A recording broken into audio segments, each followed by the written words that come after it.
Oh my gosh. Well, I am here today with Nicole Sciacca. Am I saying that right? You Sciacca. are. You did it. Great job. Perfect. And I am so excited. We're just hitting record because we both had a little malfunction at the beginning. And so we're just, fingers crossed. Here we go. But thank you so much for being here, giving me some time. I'm really excited to get to know you a little bit better. We have connected via MCM, an amazing mastermind group with Chris and Lori. And yeah, I just love your energy. So I'm really excited to learn about you and all that you offer. I think from I read Feel Ageless Expert to past pro dancer to all the things. So I know this is a bit of a loaded question, but who is Nicole? Can you let us know a little bit about what you're about? Wow. It really depends on who you're asking. But if you're asking me, I would say I am a hodgepodge of things. But I was originally born in Birmingham, Alabama, and lived the first 20 years of my life there. Danced from the age of 2 until currently, I guess. I don't actively take dance classes, but if my agent calls and they need an elderly person to be background in a pharma commercial, I'm available. Well, not maybe not a pharma commercial, but I'm available. Hardly elderly, but okay. Listen, hey, it's crazy though. The dance industry, you cap out at like 26. Anything after that, you're like, great, I'll take it. Uh, which kind of coincides with my career shift. I actually severely injured myself at the age of 24. I herniated 3 discs, and then a week later, I ruptured 4 more and wound up on bed rest for a month with neuropathy down my right leg and into my right calf. So that was a very significant come to Jesus moment in the sense that my identity was wrapped up in dancing. That's who I was. It's what I did. It's how I knew myself in the world. And I could feel that this was a shift. It wasn't going to be a complete career ender, but it was significant to the point where I didn't trust my body. And as a dancer, if you don't trust your body, you're in big trouble because that is the craft, that is the instrument. And my orthopedic at the time was like, I think you should try yoga. And I said, I would rather die. I would rather do anything than be stuck on a rectangular piece of rubber being told what to do. And I, I did. I tried it per his instruction and recommendation and then fell in love with it because, of course, I chose the most athletic and obscene version. So my masochistic nature, bloody toes and point shoes just got translated to Ashtanga on a yoga mat where I got more injured, ironically. But then that led me to where I am now, which is I have an obsession with feeling ageless and spirited in your body. And one of my business coaches was like, what does that mean? What does ageless mean? And I said, it means if you can pinpoint whatever age you were, where you felt inspired, resilient, full of grit, full of resolve, excited about your life, waking up energized, that's what ageless means. Like, so whatever number that is, that's how I want you to feel. And it is my mission for folks to have proper working joints so that they can strength train intelligently and then incorporate the yoga and the meditation and cardio dance here and there because everyone needs to dance. So I mix all these modalities together to help people basically remember who they are. And Wow. that's been my mission. I've been out in Los Angeles for the other 24 years of my life. So it's literally Alabama to LA. And throughout that process, throughout those 46 years, there's been a lot of different iterations of me. I think that we can all say that if we're being honest. But the truth of the matter is I'm super passionate. I'm high energy. I love helping people feel good and I love entertaining people. So the fact that I get to overshare and tell ridiculous stories during my workouts and then also have people walking away feeling like a better version of themselves, that's it. That's it for me. Like I did it. I can retire. Seriously, that is so beautiful. I love that ageless too, because you said to even put a number on it, and maybe it's actually not even a number, right? Like, I feel Right. as we grow and we go through all those iterations of ourselves, and then we start to become that who am I now? Who am I in the current? Like, half the time I forget how old I am, period. Totally. Seriously. I'll look at people and I'll be like, oh God, we could be friends. And they're like, well, I'm 29. I'm like, oh, okay, that's fine. And your point, yeah, that's fine. We're wearing the same Oh my outfit. gosh. Everything should track here. So, with all those hats that you've now arrived at 46, if we're putting a number on it, what do you think the common thread of tying that all together has been. Gratitude for where you are and for what's coming. I'm a firm believer that hope is a requirement for whatever goal you have, whatever achievement you want to take on and conquer. You have to remain hopeful and you have to remain in a state of gratitude. And I tell this story often because it's just so ironic, but it's a perfect representation of what I mean. I got first in 2015 and I had a newborn and I had a fitness studio and I had to close the fitness studio, get divorced, and then take care of this newborn. And let me just to be clear, like I didn't babysit, you know what I mean? So it wasn't one of these people that knew how to swaddle or knew how to put a baby down for a nap. Like I was hanging on by a thread and I Yeah. have no family in Los Angeles. So I was just doing it on my own. And during that time, someone was like, do you want to do this gratitude meditation with me? It's like 21 days of gratitude meditation. And I was like, yeah, I definitely, let's do it. Honest to God, it saved my life. So it was 20 minutes a day of a gratitude meditation. And it was the only time, Brittany, where I could hear my next right step, like mentally hear it, because I was so inundated with the stresses of a child that wouldn't sleep, a soon to be ex-husband, a business that I loved and cherished, and all of my income. And I had 28 employees at that time. Like I was so overwhelmed with those responsibilities that the only part of the day where I felt peace and clarity was in those 20 minutes of meditation. And it was in gratitude. And my whole world was falling apart. And I was like, I'm going to sit in gratitude for 20 minutes. And when I would get out of that meditative state, everything was better. And it was such a revelation for me because I dabbled in meditation, but I wasn't consistent. So the consistency of being in gratitude for just 20 minutes, not only did I want to do it like twice a day, I was just jazzed about where my life was going, which made no sense because it was literally like everything was getting tossed off a cliff. But I was like, I'm so stoked. Like, I don't know what's coming, but I'm so grateful.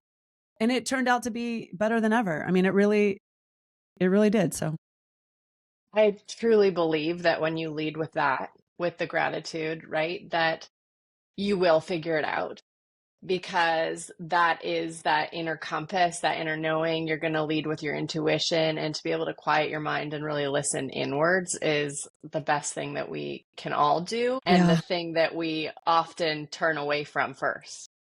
right. I mean, what's that saying that if you have no time to meditate, then you should meditate twice as long or something? Seriously. Yeah, absolutely.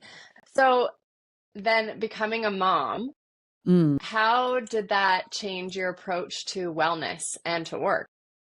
Well, I mean, I only have one. I can't even speak to it. Look at you. I just knew that if I did not sweat, if I did not move my body and fill my own cup, I was a shell of myself. And that was evident in what I was going through because obviously I owned a fitness studio. It was a cycling and yoga studio. I was teaching both. And I had been privy to moving and sweating my whole life. So I knew that as a baseline. But once you have a baby and you're in a state of postpartum, or I had a C-section. So I remember I was around, I mean, I was in the studio, but I wasn't actively able to participate for quite some time. And I just couldn't function. I was like, this is not who I am. And I couldn't pinpoint it. I assumed it was because I wasn't working out. But now in hindsight, if you do not fill your cup and you're a mom, everyone suffers. No matter what you think you're doing and sacrificing for your children, they read energy. So they know what's going on. They can feel your bitterness. They can feel your resentment. They can feel your shame, and they internalize that. So the best thing that you can do as a mom is to prioritize your movement and your mental health and well-being, which in my mind it starts through movement because you metabolize emotion there. That's the best way to move it. Yeah. Oh gosh, wholeheartedly. I often say like move your body, change your mind because it's the physical. We need to move our energy, like good, bad, the ugly. It all needs to be moved through. Yeah. Yeah. I Yeah. mean, energy is never stagnant, and your energy.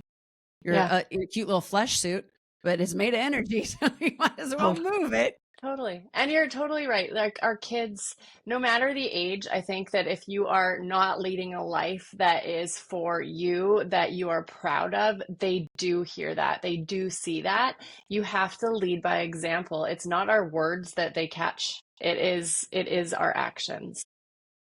I love that you said that. I recently, a friend of mine, she's a bit older than me, probably 15 years, but she's getting divorced after 35 years. And we had a phone conversation and she's like, we stayed together for the children. And I'm like, that's interesting. I was like, I got divorced for my child. I'm not a proponent of breaking up marriages here. I'm a proponent of understanding exactly what you just said.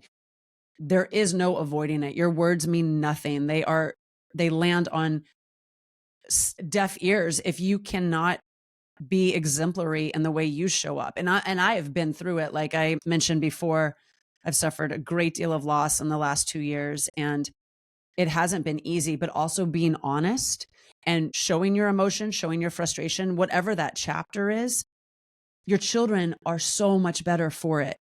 Hmm. Hmm. Like they can't process the facade. They only read the energy. So it's even more confusing if you're saying one thing and then energetically something entirely different is going on, you know? Oh my gosh, absolutely. My husband, so inadvertently, our family went through a really hard year in 2019. He had mental health, like really big struggles, and our kids were that much younger at the time. And I think, to the outside, people probably thought that they saw too much. But on the inside, like we were in our own walls. They knew no matter what that something was happening. And all we could say was that, you know, yes, he's not doing well right now, but this is okay. We're figuring it out. We're all walking here together, opposed to like shutting the door and like, that's going to be fine eventually. They need to know that it's okay to not be okay all the time. And they That's a need to great know that so that they can process that as they get older, so that they can ask for help, that they can be the help, that they know that that's normal. And so now, as they're teenagers, I feel like they're so much more well equipped as that teen. That's huge. I didn't mean to interrupt you. I was going to say It's Okay Not to Be Okay is an amazing book that I was given after one of my losses. And I love her perspective. I love her honesty and the rawness of the way she writes. But that's it. It's exactly what you're saying. For your children to be in a home, let alone locked down in a home with that kind of scenario, they're watching the people they love and admire most work through possibly one of the hardest chapters of your life, but you got through it. And that gives them hope and faith and, again, grit and resolve that no matter what is coming their way, they can be like, oh, well, remember that time where dad was going through it and he made it through and mom supported him. It's a beautiful thing. And it's not easy. It's not easy to let your kids in on that. So kudos to you guys, because it's a testament to how you want to raise them and how you to mold them into better versions of themselves. Thank you. Yeah. Like as parents, as moms, like all you want is to protect your kids. But I think that part of our duty is to allow them to experience, because they need to know how to also catch themselves, because that's what we're doing now in our 40s. And what if we had that experience when we were the younger version of us sooner? How much stronger we would be. Yeah. It makes me I don't know how old you are, but I used to watch Nickelodeon and I would watch this show called Donna Reed. I don't know if anybody else watched it, but like Donna Reed was perfect. And I think it was in black and white. I don't even know, but she was perfect. And I remember I was like, Donna Reed, wow. And in retrospect, as you're telling these stories, I'm like, Donna Reed was probably an alcoholic behind closed doors, like hanging on by a thread. You know what I mean? Just like super ADHD, undiagnosed, because it's like the feast.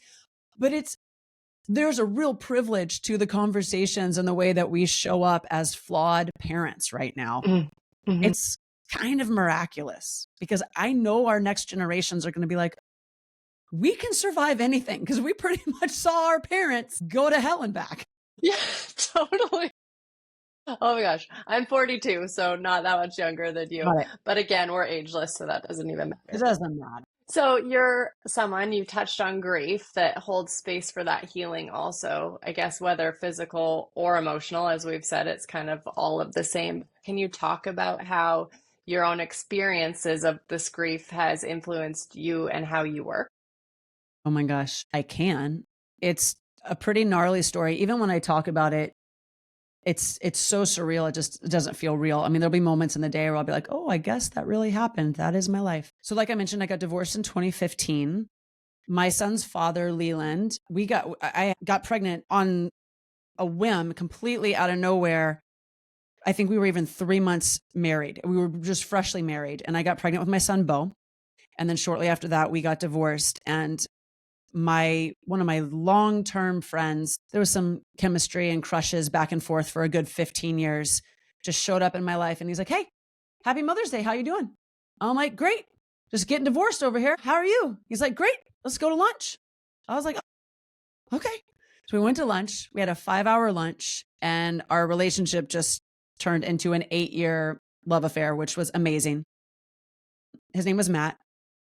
And in September of 2023, we were kind of neck deep in sports. Like, he was a former college quarterback, and then a professional baseball player and an entrepreneur, and super dedicated to my son. He was an amazing stepdad to my son. And we went to bed one Friday night. He was in a And I was brushing my teeth, and I remember I was all irritated about something. I'm like, "Oh, all right. Good night. Good night. All right, fine. Love you. Good night." And I gave him a kiss, and he's like, "Love you." And he went to sleep and never woke up. And that next morning was the worst day of my life. But I remember in that moment, upon finding him and realizing that he'd been gone for quite some time, I remember looking up at the ceiling and being like, "Oh my God, how dare you?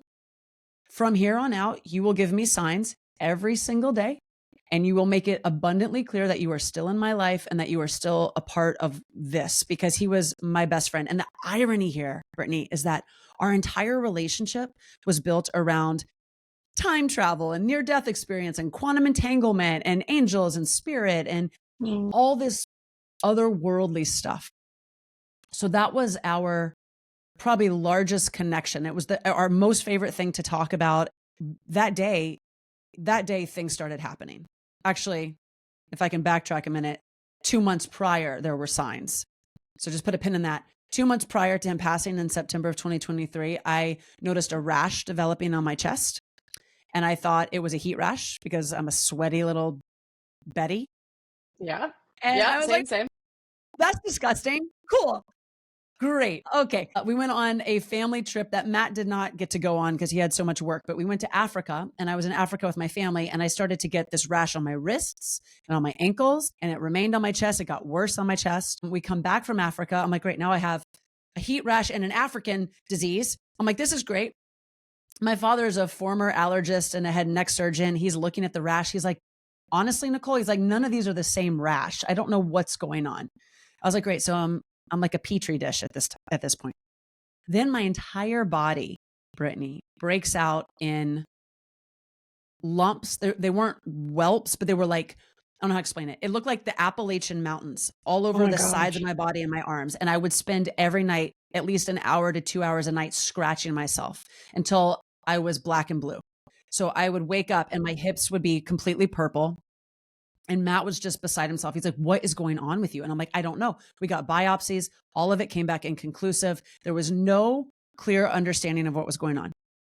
I got that rash. It developed on July 16th. Matt passed on September 16th.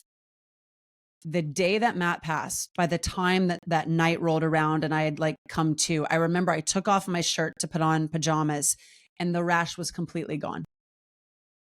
Head to toe, there wasn't even a sign of it. Actually, let me take that back.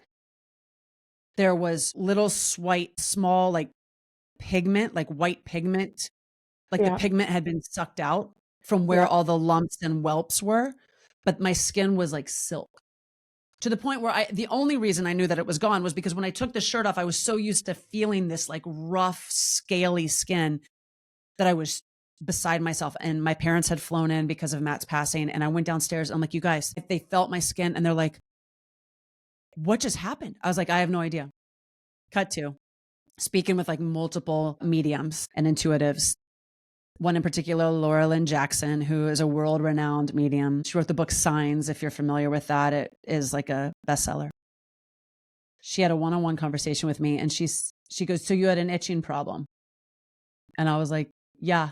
She's like, "2 months prior to Matt's death, you were covered in a rash." I was like, "Yeah." She's like, "And it's gone. It was gone the day that Matt died." And I said, "Yes. How do you know this?" She goes, "Matt's telling me that the reason you experienced that rash was only in retrospect, so that you could be so clear that your connection was that deep, that your light body knew that his body and his soul were on their way transferring out. And it was the only way to prove this to you in retrospect." And I was Wow. I've like beside, chills. oh no. Yeah. Yeah. And that's just like the tip of the iceberg. So the minute that Matt died and I started asking for signs, like lights would go out in my house, birds would fly in my house, crazier things happened. The rash, obviously, but it was just proof that this is not all there is, right? That there is so much more above and beyond. And I'm so thankful to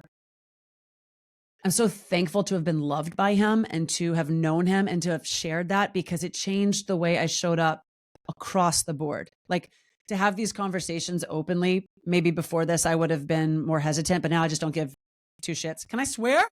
Yep, you're good. I just do not care. I will talk about it ad nauseum. Like, I just find it even more validating that whatever it is you're going through right now, it's just a piece. It's just a small, small piece. And you are bigger and more loved than you can ever, ever possibly know.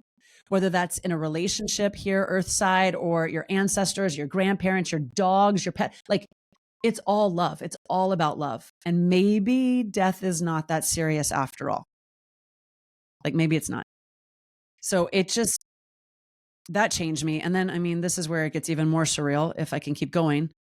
Please. 10 months after Matt died, my ex-husband died. He had complications with pain medication. He was in terrible pain with his back. He was a former athlete as well. And there's still a lot of gray around this, but apparently the medication he took caused him to asphyxiate and he couldn't be saved in time.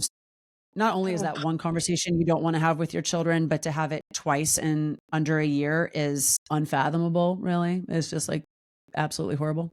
That you never really want to have to go through as a parent. Ever. Like, Yeah. no, ever. Yeah. But it's a testament also to my son and my community and my family and the people I've surrounded myself with. I think it's really interesting that Matt passed first, because the way Matt was able to deliver signs, not only to myself, but to my son as well, it was such a reassurance that heaven is real. If you refer to it as that, there is afterlife. There is something beyond this. And when his dad died, it was just an immediate, in a different way, because the grief is so different, but it was an immediate language that he had where he could speak to his dad or ask for signs or pray about it or talk to me about it. And it was remarkable because we've helped each other heal. It's not a one-man circus around here. It's so many people involved in the healing of and the processing of all that. Oh my It's gosh, just I been can only imagine. Yeah. But I love that you're saying the signs, and like actually if you backtracked and took a look at that sooner, they were always there, right? And I do think oh that yeah. they are always there. We just don't allow ourselves to see them Yeah. until we're And ready, maybe. right. And then Laura Lynn, this is her specialty. Our conversation was 2 hours long and she never stopped talking. It was the closure that I needed with Matt. And she was like, you have to invite them into your life. Whoever it is that's passed, and you need validation, you need clarity, you need a conversation, you need closure, you have to invite them in. They will show up for you. And you have to be patient because, I mean, our story is in her next book, which comes out November 11th, like 11/11, because it was that powerful. And she's like, can I please put this in my book? And I'm like, sure, go for it. I mean, I only have the closure because you've, offered to have this 2-hour conversation with me. But she made it so clear that some folks are more ascended in their ability to share these things and to deliver signs. And then others of us are more open to receiving them. So if you're open and they're gifted at giving them, then they come flooding in. But other times it's a little bit more of like a slow drip. It's all about patience. And again, in my mind, it's about belief. Like, I really and truly believe there's something beyond this. And so I expect to see signs, and I do. And it's amazing. And it's giving me such peace through all this. So I don't know. So how do you navigate, or not navigate, how do you integrate your spiritual growth into your, or maybe even it's your personal development, either or, into your physical training and into your clients? Well, I guess I was doing a portion of this all along. I don't think I had the language around it, but movement to me it's my identity again, not as just a dancer, but movement, because I can be embodied where the noise takes a back seat and then I can channel whatever it is I need to share. And often in the past, I've ignored my intuition to keep the peace or to check the boxes or to keep the good girl appearance or whatever it is. And every single time that's bitten me in the ass. And with these two men passing, it's wild to be on this planet and the two men that you loved are gone, right? Because I'm the only story keeper. I'm the only one that gets to be like, I love this person and we had this experience. Like, it's so crazy. But Yeah. it's also proof that when I'm open and I'm able to channel my intuition and their guidance and my God's guidance and whatnot, I'm rippling that out into the world. I am being love, expressing love, and then sharing that with my community. And it lands differently. It's not just strength training and like squats. We're doing something so much more elevated. I don't really have words around it yet. I'm still kind of working my way through that, but it's elevated me as a person and it's made my work more channeled. Yeah. More, I know. I feel like Yeah, there's this single word that is just sitting there that, but you definitely, I think, bring like a level of almost enlightenment into everything that you are saying and offering and doing. And so maybe it's through moving the body and coaching and doing that side of it for you through to your clients. These are things that we need to do to help our body on this earth side presence of physical being, right? But then being able to open ourselves to the channels of what more and listening to that intuition and whatnot, how much bigger and greater you can be. exactly. Another interesting thing that Laura Lynn said in that session with me was that she's like, Matt's already with you. She goes, you feel separate from him, but you're already with him. And so he doesn't feel the separation that you're experiencing in your human body.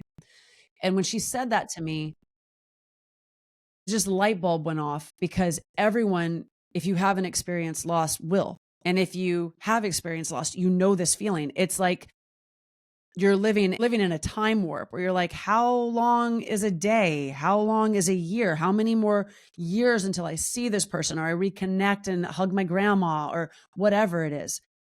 But if you look at it as if time is non-existent, it's man-made, then this beautiful body that you're in right now as a spirit, you get to love and nourish it and water it and train it and sleep it and do all the good things that you get to do in a physical body that you will only have this go around. And it's a blip, right? Because if Matt and I are already together on the other side, but I'm having this podcast with you and it's 11:34 and pretty soon it'll be 11:35. It's like, what? Just cherish where you are and the skin that you're in while you get to do it. Totally. The only thing that's given literally is like this minute, right? Like we don't know what will happen 5 minutes from now. Like, and I think that it's so easy to live in maybe that imposter syndrome or that fear and whatnot, right? Opposed to just being like, well, fuck it. If I'm going to die in 5 minutes, what would I do now instead? Right. Yeah. And that is until you've been to the edge, of loss like that, it's kind of like, okay, but really, but actually, yeah, really. Because Yeah. I remember, that day when I found Matt, one of my thoughts, and this is so strange, was like, he trained so hard. He had so much to do. His to-do list was insane. We were going on a trip. He was supposed to be coaching a football game this morning, like all of this stuff. I was like, is that a waste? Like all the hours he put in training football, all the hours he put in with his entrepreneurial business, was that all a waste? Because he was so dedicated to the future and what he wanted to create. But he himself, I think he would agree, had a harder time being in the now. And just like you said, that's it. It's this moment over and over and over again. And it brings it back to meditation, really. Like you can feel that in a meditative state. Everything slows down. You get to be here now, like Ram Dass says. How do movement and breath work support people through times of this emotional loss, grief, transition? How do you really lean into that now? I mean, I think it depends on the person and their willingness to make the change. A lot of people, when this happened, they were like, I can't believe, you're able to move your body or train. And to be frank, I wasn't. The first month I was a shell of a human. I couldn't walk up the stairs. My legs would give out. And I mean, I was in great shape when it happened. And within a week, I mean, the stress of that situation took all the strength I had. So each person is different, right? When I was able to come back to movement, just sweating, just adding the cathartic aspect of it helped me heal. So each person, I say, if you were able to move prior to a loss, as soon as you feel called to do that, jump right back in. If you were not a person that had a movement practice prior, start slow, but always walk. The walks, I think that's the most underrated gift we have as humans. There's something about the lymphatic drainage, the rhythmic flow, the ability to be in nature, to see around you, to keep that forward motion going in a rhythm and time with your breathing and time with your heart rate. Like that's a secret, and it's free. I was like, it's a secret healing tool, and it's available to anyone, with legs. Yeah. I don't know. I would say start there. Just start with walking. Yeah, like feel your body. Bring it back to you. Yeah. Yeah. Because it's natural to be so cerebral at that point. I spent so much time projecting and reminiscing, and then I had to get EMDR therapy for the traumatic things that I saw, that day. And all of that was incredibly healing. But to be able to integrate it over and over again in routine and in movement was kind of how I locked it into my nervous system, if that makes sense. Yeah, absolutely. Yeah. Coming out of that fight, flight, freeze mode into like actually what can you do little by little almost. Yeah. And then that brings you into a parasympathetic state. And then you can find a, level of healing, a small little grain of healing. And that's what it was built on. It's not going to happen. You're not going to go back to being full as you were before. You'll be full and whole in time, but you will be a different version of you. There's no doubt about that. But I often think if you're open, I often think you're a more elevated version of self, because going through that sort of thing, it just asks something of you that you can't deny. You can't ignore it, Absolutely not. Yeah. Well, thank you for sharing all of that so openly too. I think that it's just a beautiful reflection of who you are also, being so open and honest there. So I know that you have your app, like how do you work with clients? It sounds like you are so much more, I don't want to say you're just this personal trainer, one-on-one, like you have so much to offer. So how do you work with people? Yes, that's a great question. I have an on-demand platform, and this is the majority of my work. It's strength training, mobility, yoga, guided audio meditations. And that's the hub of where I send people, because I can work with people virtually. I have a few one-on-one clients, and then I teach a few public classes at Aviator Nation in Santa Monica. But the majority of my heart and soul is in that online community, which coincidentally, I was forced to create during COVID and then turned into the best thing ever. I mean, I got to cast the net so wide. I've met people that I never would have known prior to that chapter that we all survived. And now I'm able to host retreats. I have a retreat coming up in October. That's in Palm Desert. That's like, I think 50% capacity right now, but it would be yoga and mobility and acupuncture and facials and massage and sound healing. And the whole reason I'm going is to spend time with my lady friends in a lazy river, because the place has a lazy river. And the minute I saw that, I said, that's what we all need. That's what we've all been missing in our lives, is a lazy river. So Literally. that's Like let's take that really, analogy of the lazy river. Yes. really think about it. One with water, moving in a circle, just coasting, reflecting on your life. Done. Sign me up. So Sign that's, me I up. How do we don't know put if I that into our answered you. day? Yeah. Yeah. Yeah. Oh my gosh. Yeah. Okay, I have a few fire questions for you before we wrap up here today. But so, what's your favorite guilty pleasure workout song? Freak a Leak by PD. Okay, coffee before or after your workout? Oh my God. No, coffee. You open your eyes, coffee. Do you side note, do you fast? Like, do you do fasted workouts? What's your camp on this? I do. And I'm not a super stringent, like intermittent fasting girl. I prefer to wake up, have coffee with a scoop of protein powder and a dash of creamer, and then work out. After that, I eat a huge protein heavy breakfast. And that just works better for me in terms of my stomach. Like if I have food in my belly and then I go to work out, I feel sluggish. I burp a lot. I mean, it's just not cute. I just do everything better with a mildly fasted tummy. Well, you're still getting protein in if you're putting that in your coffee, so that would Oh yeah. help. And Yeah. it's, and I only need 1 cup at that point because the protein kind of gives you a little bit of satiety. And then I'm like, oh, I'm okay. Mhm. Like I can do Yeah. it. Yeah. Okay, your current personal, I think you've shared a few, but your favorite mantra at the moment or affirmation. I asked ChatGPT to make 25 affirmations for me and they were so freaking good and they're posted in my bathroom. Can I go get them? Wait, they might be in my phone. Hold on. I just need to hold on. You like that I can't remember them, but I was so impressed.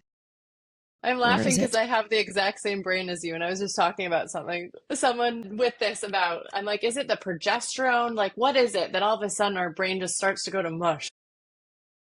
I mean, it's so obnoxious. Well, of course it's not in my phone. I'll just tell you That's my fine. lifelong one. My lifelong one of my favorite mantras is, oh, this is more of a quote. What did you say? Quote or after? What did you say? What was the Yeah, like question? something that you really love, affirmation, mantra, quote. Okay. Wait, I have to focus. It is, I am so happy and grateful that money and abundance flow to me effortlessly and easily all day, every day. A good That's one of them. affirmation. Yeah, I love that. What's bringing you joy right now? Outside of this podcast, summer. I am loving summer. Things are not as hustly as they normally are. And I'm just loving being present, being outside, the sunshine. And I've got a 12-year-old who's going on 20. So I have to just absorb what I can with them. You do. So that's it. Seriously, it goes so fast, doesn't it? I think everyone tells you it does, but it truly does. It goes so fast. Oh, they're Yeah. not kidding. Well, Nicole, I appreciate you. Thank you so much for making time for me today and being here. Where can everyone find you? Where's the best places to work with you? Yes, ma'am. You can find me on my website, sweatandstillness.com. In fact, if you enter the code new friend, you can try any class for free. So a live class or a virtual recorded class. You can find me on Instagram at Nicole Sciacca, spelled like Sciacca. You can blame the Sicilians for that. Or TikTok, the Nicole Sciacca, because someone took my name. So I had to put a the in front of it. Way So better, awkward. don't worry. So I'm just like, the Nicole Sciacca. I don't know. Those are the places I hang out most. I also have a podcast, Shock and Y'all, and a best-selling children's book titled Yoked about taking chances and being bold and courageous.